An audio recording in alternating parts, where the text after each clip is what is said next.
மத்தேயு எழுதின சுவிசேஷம் 28வது அதிகாரத்தில் எடுத்துக்கொள்ளுங்கள். 28ஆம் அதிகாரத்தில் கடைசி 19வது 20வது வசனத்தை 18, 19, 20 வாசிக்கும் போது, அப்பொழுது இயேசு சமீபத்தில் வந்து அவர்களை நோக்கி, வானத்திலும் பூமியிலும் சகல அதிகாரமும் எனக்கு கொடுக்கப்பட்டிருக்கிறது. ஆகையால் நீங்கள் புறப்பட்டு போய் சகல ஜனங்களையும் சீசராக்கி பிதா குமாரன் பரிசுத்த ஆவி நாமத்தினாலே அவர்களுக்கு ஞான ஸ்நானம் கொடுத்து, நான் உங்களுக்கு கட்டளையிட்ட யாவையும் அவைகள் கை கொள்ளும்படி அவர்களுக்கு உபதேசம் பண்ணுங்கள். இதோ உலகத்தின் முடிவு பரியந்தம் சகல நாட்களிலும் நான் உங்களுடனே கூட இருக்கிறேன் என்றார். ஹல்லேலூயா. ஆண்டவருடைய பிள்ளைகளே, இந்த சீடர்கள் ஆண்டவரோடு நடந்தார்கள், ஆண்டவரோட சாப்பிட்டார்கள், ஆண்டவரோட பிசாசு துரத்த போனாங்க, ஊழியம் செய்தார்கள். இப்போ ஆண்டவர் கல்வாரி சிலுவையிலே மரித்து உயிர் தெழுந்து தங்களோடு கூட இருப்பார் என்கிற ஒரு எண்ணம் உங்களுக்குள்ள இருந்துருச்சு.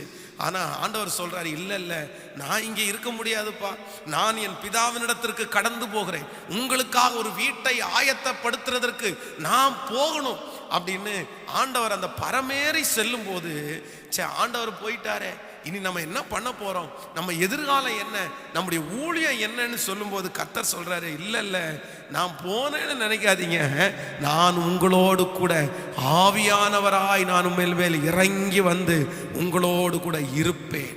ஸோ அவருடைய எதிர்கால பயம் அப்படியே நீங்கிருச்சு. பெரிய ஊழியக்காரர்களாய் மாறினார்கள். இயேசு அவர்களோடு இருக்கும் போது அவர்கள் நிறைய காரியங்களுக்கு பயந்தார்கள். ஆனா அதுக்கப்புறம் அவங்களுக்கு பயமே இல்லை. அதுக்கப்புறம் சாப்பாடை குறித்து பயப்படலை, வேலையை குறித்து பயப்படலை, ஊழியத்தை குறித்து பயப்படலை, எதிரியை குறித்து பயப்படலை, தைரியமா ஊழியம் செஞ்சாங்க. ஏன் அப்படின்னா அவங்களுக்கு ஒரு நம்பிக்கை வந்துச்சு, இயேசு நம்ம கூட, கர்த்தர் நம்மோடு கூட இருக்கிறார், நம்முடைய ஆயுசு முடிகிற வரைக்கும் ஒருவரும் ஒன்றும் செய்யவே முடியாது. எத்தனை பேர் ஆமோதிக்கிறீர்கள்? இன்று வீட்டில் போய் நீங்க அப்படிதான் ஜெபம் பண்ணணும், ஆண்டவரே அந்த எதிர்கால பயம் உங்களுக்குள்ள வரும்போதெல்லாம் நீங்க இருக்கிறீங்கப்பா, எனக்கு எதிர்கால பயம் இல்லை. ஆமென் சொல்லுங்க பார்க்கலாம். ஹல்லேலூயா. நம்புறீங்களா? விசுவாசிக்கிறீங்களா? எஸ், ஆமென். நம்பர் 2, இரண்டாவதாக இந்த எதிர்கால பயத்தோட இருக்கிற இந்த நபருக்கு ஆண்டவர் இரண்டாவது ஒரு காரியத்தை கூட ஆண்டவர் அந்த இடத்துல சொல்றார். அந்த காரியத்தை நம்ம வாசிக்க போகிறோம். அதை எடுத்துக்கொள்ளலாம். ஆதியாகமத்தில் 28ஆம் அதிகாரம் இப்போ வாசிக்கலாம். 14வது வசனத்தை வாசிக்கலாமா? 28ஆம் அதிகாரம் 14வது வசனம், உன் சந்ததி பூமியின் தூளை போல் இருக்கும், நீ மேற்கேயும் கிழக்கேயும் வடக்கேயும் தெற்கேயும் பரம்புவாய், உனக்குள்ளும் உன் சந்ததிக்குள்ளும் பூமியின் வம்சங்கள் எல்லாம் ஆசீர்வதிக்கப்படும். கர்த்தருடைய பிள்ளைகளே, எதிர்காலத்தை குறித்து பயத்தோட இருந்த இந்த யாக்கோபுக்கு ஆண்டவர் இரண்டாவது ஒரு காரியத்தை சொல்லுகிறார். முதலாவதாக ஆண்டவர் அவரோட சொல்றாரு, நீ எதிர்காலத்தை குறித்து பயப்பட வேண்டாம், ஏனென்றால் எதிர்காலத்தில் நான் உன்னோடு கூட இருப்பேன். சோ நான் உன்னோடு கூட இருக்கும் போது எல்லாமே உனக்கு வெற்றி. இரண்டாவது ஆண்டவர் சொல்லுகிறார், நீ எதிர்காலத்தை குறித்து பயப்பட வேண்டாம், நீ வடக்கேயும் கிழக்கேயும் தெற்கேயும் பரம்புவாய், உனக்குள்ளும் உன் சன்னதிக்குள்ளும் உன் பூமியின் வம்சங்கள் எல்லாம் ஆசீர்வதிக்கப்படும் என்று ஆண்டவர் சொல்றாரு. நீ ஆசீர்வதிக்கப்படுகிற ஆசீர்வாதத்தை ஏற்கனவே உனக்கு ஆயத்தம் பண்ணி வைத்து விட்டேன் என்று கர்த்தர் சொல்லுகிறார். சோ இன்றைக்கு எதிர்கால பயத்தோடு வந்திருக்கிற கர்த்தருடைய பிள்ளைகளே, இன்றைக்கு உங்களுடைய கண்கள் காணாமல் இருக்கலாம். அதான் வேதம் சொல்லுகிறது, தேவன் உனக்காக ஆயத்தம் பண்ணி இருக்கிறதை உங்கள் கண்கள் காணவும் இல்லை, உங்கள் காதுகள் கேட்கவும் இல்லை. ஆனா ஆண்டவர் உங்களை ஜெனிப்பிக்கும் போதே, உங்களை பிள்ளையாக ஏற்றுக்கொள்ளும் போதே உங்கள் எதிர்காலத்திற்கான தேவையானதை கர்த்தர் ஆயத்தம் பண்ணி வைத்திருக்கிறார். ஹல்லேலூயா! எத்தனை பேர் விசுவாசிக்கிறீர்கள்? உங்களுடைய எதிர்காலத்திற்கு தேவையானதை கர்த்தர் ஆயத்தம் பண்ணி வைத்திருக்கிறார் என்கிறதற்கு ஒரு மிகப்பெரிய அடையாளம் என்னன்னா இந்த திருச்சபை. ஹலோ, இந்த திருச்சபை இன்னைக்கு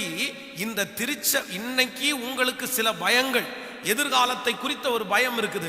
சோ எதிர்காலத்தை குறித்த பயத்தோட இந்த திருச்சபைக்குள்ள காலடி எடுத்து வைக்கும் போது நீ எதிர்காலத்தை குறித்து பயப்பட தேவையில்லைன்னு இந்த திருச்சபையிலிருந்து ஆண்டவர் உங்களோட பேசுறாரு. சோ உங்களுக்கு இப்படிப்பட்ட ஒரு சூழ்நிலை வரும், இப்படி நீங்க கவலைப்படுவீங்க.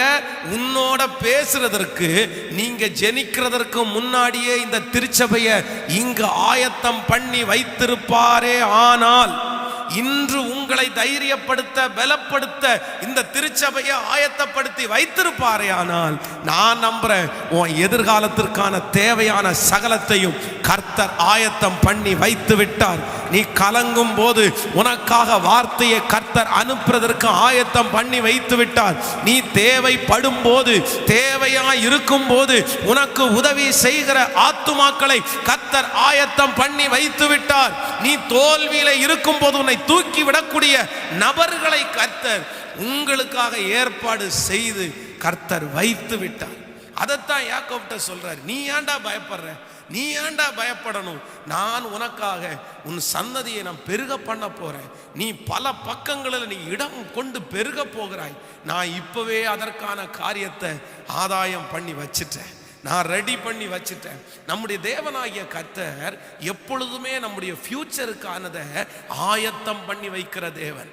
நீங்கள் யோசேப்பினுடைய வாழ்க்கையை வேதத்தில் வாசிப்பீர்களே, ஆனால் யோசேப்பை ஆண்டவர் எகிப்திற்கு கொண்டு போகிறதற்கு முன்பாகவே அங்க இருக்கிற சில நபர்களை ஆண்டவர் அவனுக்காக ஆயத்தம் பண்ணி வச்சிட்டார். அல்லேலூயா! விசுவாசிக்கிறீங்களா இல்லையா? போத்திபாருடைய வீட்டுல போன உடனே வேதம் சொல்லுது, போத்திபாருடைய கண்களில் அவனுக்கு என்ன கிடைச்சிருச்சாமா? தயை கிடைச்சிருச்சு. சோ ஆண்டவர் அவன் போகிறதுக்கு முன்னாடியே போத்திபார ஆயத்தம் பண்ணிட்டாரா? இப்ப போத்திபாருடைய வீட்டுல ஒரு பெரிய புயல் வந்துருச்சு, ஒரு பிரச்சனை. உடனே அவனை தூக்கி எங்க போடுறாங்க அப்படின்னா சிறைச்சாலைக்குள்ள போடுறாங்க. வேதம் சொல்லுது, சிறைச்சாலை தலைவனுடைய கண்களில் யோசேப்புக்கு என்ன கிடைச்சிருச்சாமா? தயை கிடைத்ததுனாலே சிறைச்சாலை தலைவன் அங்க இருக்கிற எல்லா பொறுப்பையும் யார் கையில கொடுத்துட்டானமா? யோசேப்பு கையில. அங்கேயும் ஆண்டவர் சிறைச்சாலையில போகும்போது அங்கேயும் அவனுக்கான ஒரு நல்ல சுமூகமான வாழ்க்கையை கர்த்தர் ஆயத்தம் பண்ணி வச்சிருந்தாரா? அதற்கு பிறகு இவனுடைய விஷயத்தை ராஜாவினிடத்துல கொண்டு போய் சேர்க்கணும். யாராவது ஒருத்தர் கொண்டு போய் சேர்க்கணும்.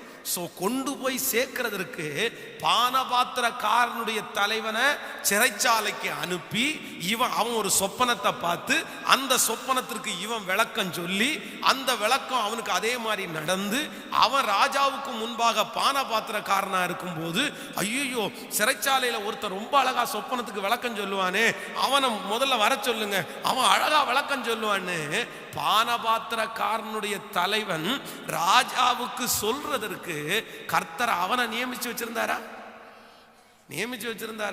சோ நான் என்ன நம்புறேன் அப்படின்னா, நமக்கு எல்லாத்தையும் கர்த்தர் என்ன செய்திருக்கிறார் என்றால் ஆயத்தம் பண்ணி, எனக்கு என்ன தேவையோ, எனக்கு என்ன வேண்டுமோ, நான் நம்புறேன் இந்த சர்ச் ஆஃப் காட் ஊழியத்திற்கு, இந்த சிட்டி சர்ச் ஆஃப் காட் ஊழியத்திற்கு இன்றைக்கு பல தேவைகளோடு தான் நம்ம இருக்கிறோம். கிட்டத்தட்ட நான் ஜெபிச்சுட்டே இருக்கிறேன், 15 ஆண்டுகளாக ஒரு வாடகை இடத்துல உட்கார்ந்துருக்கோமே ஆண்டவரே, ஒரு சொந்த இடத்தை எப்போ ஆண்டவரே தரப்போறீங்க?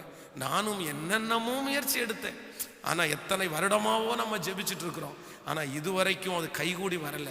இடம் ஆயத்தமா இருக்குது, ஆனா நமக்கு பணம் இன்னும் சேரல. ஆனா நான் நம்புறேன், இந்த வாக்குத்தத்தத்தை கொடுக்கும்போது நான் நம்புறேன், கர்த்தர் நமக்காக ஆயத்தம் பண்ணி வைத்திருக்கிறார். நமக்காய் ஒரு சொந்த இடத்திற்கான தேவைகளை கர்த்தர் ஆயத்தம் பண்ணி வச்சிட்டாரு. ஹல்லேலூயா! நம்முடைய திருச்சபைக்கு ஒரு எதிர்காலத்தை கர்த்தர் ஆயத்தம் பண்ணி வச்சிட்டாரு. கர்த்தர் வெகு சீக்கிரத்தில் நம்முடைய கண்கள் காண கர்த்தர் அந்த மனிதர்களை எழுப்பி தருவார் என்று நான் நம்புறேன். கர்த்தர் எல்லாருடைய கரங்களிலிருந்தும் கர்த்தர் அதை எடுத்து நமக்கு அந்த இடத்தை நம்ம ராஜயோக்கியமா வாங்குறதற்கு சீக்கிரம் கர்த்தர் உதவி செய்வார். எத்தனை பேர் விசுவாசிக்கிறீங்க? ஹல்லேலூயா. ஸோ ஆண்டவர் நமக்கு கொடுக்கிற வாக்குத்தத்தம் எதிர்கால பயத்தோடு இருக்கிற ஒவ்வொரு ஜனங்களுக்கும் ஆண்டவர் கொடுக்கிற வார்த்தை, உன் எதிர்காலத்தை குறித்து பயப்பட வேண்டாம், அந்தந்த நாளுக்கு தேவையானதை நான் உனக்கு என்ன செய்திருக்கிறேன் என்றால் ஆயத்த படுத்தி இருக்கிறேன்.